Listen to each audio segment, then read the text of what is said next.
ஆர்ப்பாட்டம் என்பது நேற்று மத்திய குழு மாநில குழு அறிக்கையின் அடிப்படையில் இந்த ஆர்ப்பாட்டம் என்பது நடைபெற்றுக் கொண்டிருக்கிறது.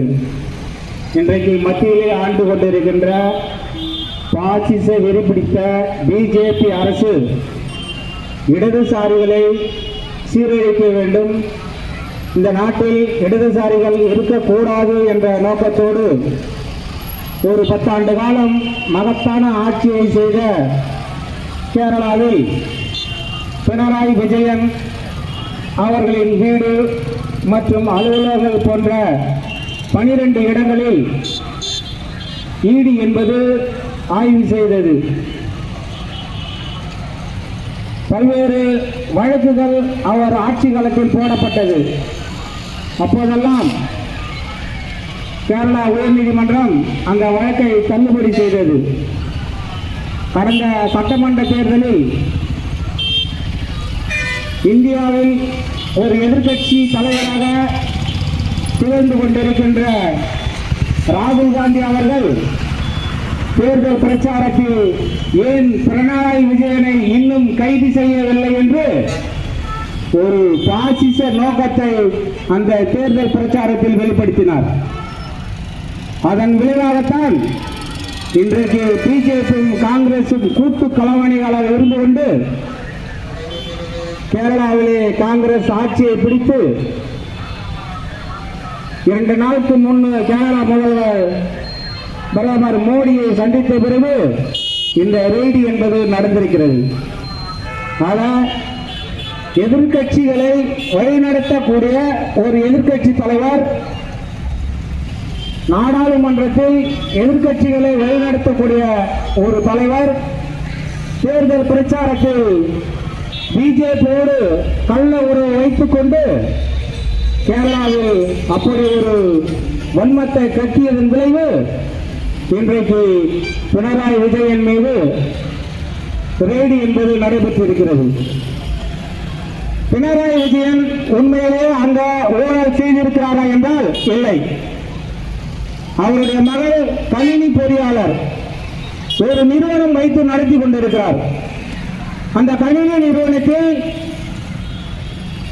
செயலாற்றக்கூடிய அந்த பணிக்கு மாதம் 5 லட்சம் ரூபாய் வருமானம் வருகிறது.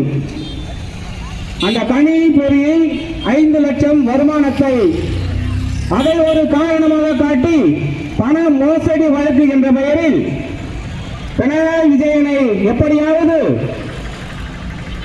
கைது செய்து ஜாமீன் வெளிவராத அளவுக்கு பண மோசடி வழக்கில் கைது செய்ய வேண்டும் என்று ஒரே நோக்கத்தோடு அந்த ரெய்டு என்பது நடைபெற்றது. ஆனால் அந்த ரெய்டில் ஏதும் சிக்கவில்லை. அந்த ஈடியை கைப்பட எழுதி கொடுத்து சென்றிருக்கிறார். நாங்கள் 12 இடத்தில் ஆய்வு செய்தோம். 12 இடத்திலும் எதுவும் அதற்கான ஆவணங்கள் எங்களிடம் கிடைக்கப்பெறவில்லை.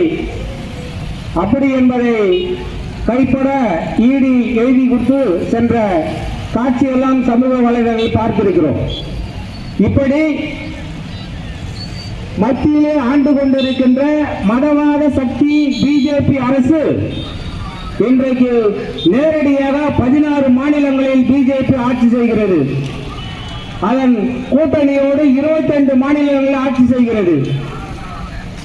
அப்படி 22 மாநிலங்களில் ஆட்சி செய்யக்கூடிய பிஜேபி அரசு அந்த ஈடிக்கும் ரேடிக்கும் அந்த மாநிலங்கள் எங்கு இருக்குது என்று தெரியாதா?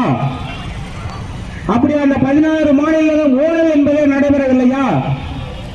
அப்படி கரைபடையாத பிஜேபி ஆட்சி தான் அங்கே நடந்து கொண்டிருக்கிறதா என்ற கேள்வி என்பது மக்கள் மத்தியில் இருக்கிறது. பிஜேபியோட நோக்கம் இந்தியாவில் ஒரே கட்சி, ஒரே நாடு, ஒரே மதம், ஒரே மொழி, ஒரே கடவுள் என்ற நோக்கத்தோடு இன்றைக்கு பிஜேபி வலம் வந்து கொண்டிருக்கிறது. அதற்கு அடிபணிந்து கள்ள உறவு வைத்து கேரளாவிலே காங்கிரஸ் ஆட்சியை கைப்பற்றியிருக்கிறது. இன்றைக்கு வரலாற்றை திரும்பி பார்க்க வேண்டும். பிஜேபி அரசு, மோடி அரசு இன்றைக்கு ஒரு கொடூரமான அரசியலை நடத்தி கொண்டிருக்கிறது. எதிர்கட்சிகளே இல்லாத நிலையை உருவாக்க வேண்டும் என்ற ஒரே நோக்கத்தோடு இன்றைக்கு இந்தியாவிலே பல்வேறு ரெய்டுகளை அனுப்பி எதிர்கட்சியில் இருந்து குறிப்பாக சொல்லப்போனால் பல்வேறு கட்சிகளில் இருந்து இப்படிப்பட்ட ரெய்டுக்கும் ஈடிக்கும் பயந்து பிஜேபி கட்சியில் இணைந்ததை நாம் தினந்தோறும் பார்த்து கொண்டிருக்கிறோம். அப்படி பட்டவர் பினராயி விஜயன் அல்ல. இந்திரா காந்தி அம்மையார் ஆட்சியில் இருக்கின்ற போது ஒரு எமர்ஜென்சியை கொண்டு வர போது அன்றைக்கு எம்எல்ஏவாக இருந்தவர் பினராயி விஜயன். அந்த எமர்ஜென்சியை எதிர்த்து போராடியவர் பினராயி விஜயன். ஒரு காலமும் பிஜேபி கனவு பலிக்காது.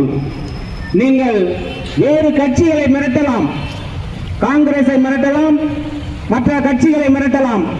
ஆனால் கம்யூனிஸ்ட் கட்சிகளை மிரட்டும் என்று நினைத்தால் இந்த நாட்டில் முசோலினும் ஹிட்லரும் பட்ட நிலைமை உங்களுக்கு ஏற்படும். இத்தாலியில் முசோலின் 20 ஆண்டு காலம் ஆட்சி செய்தார். ஒரு கொடுமையான ஆட்சியை, மதவாதத்தை பரப்பி அங்கே ஒரு கொடூர ஆட்சியை செய்தார். கடைசியில் அவர் கொல்லப்பட்டு தூக்கிலே தொங்கப்பட்டார். அதற்கு யார் காரணம்? கம்யூனிஸ்டுகள் தான் காரணம், போராளி வர்க்கம் தான் காரணம். அதே போன்று ஹிட்லர் இந்த உலகத்தையே தன் கையில் கொண்டு வர வேண்டும் என்று சொல்லி பல்வேறு நாடுகளில் போரை நடத்தி தன் வயப்படுத்தினார். கடைசியாக ரஷ்யாவில் போர் தொடுக்கும் போது அவருடைய படையில் வீழ்த்தப்பட்டதின் விளைவு ஹிட்லர் இனி நாம் உயிரோடு இருந்தால் இவர்கள் கையால் நாம் இறக்க நேரிடும். ஆகவே தன்னுடைய பதுங்கு குழியில் சென்று ஹிட்லர் தன் துப்பாக்கியால் சுட்டு மாய்த்துக் கொண்ட வரலாறு என்பது நீங்கள் படித்து பாருங்கள், தெரியும். இப்படி மதவாதத்தையும் மதத்தையும் முன்னிறுத்தி ஆட்சி செய்த முசோலினி ஹிட்லர் சாவுக்கு காரணமானவர்கள் கம்யூனிஸ்டுகள் என்பதை நீங்கள் நினைவில் கொள்ள வேண்டும். அப்படிப்பட்ட நிலைமை இன்றைக்கு மத்தியிலே ஆண்டு கொண்டிருந்த பிஜேபி அரசுக்கு ஏற்படுவதற்கு வெகு காலமில்லை என்பதை சொல்லி வாய்ப்புக்கு நன்றி கூறி விடைபெறுகிறேன். நன்றி, வணக்கம்.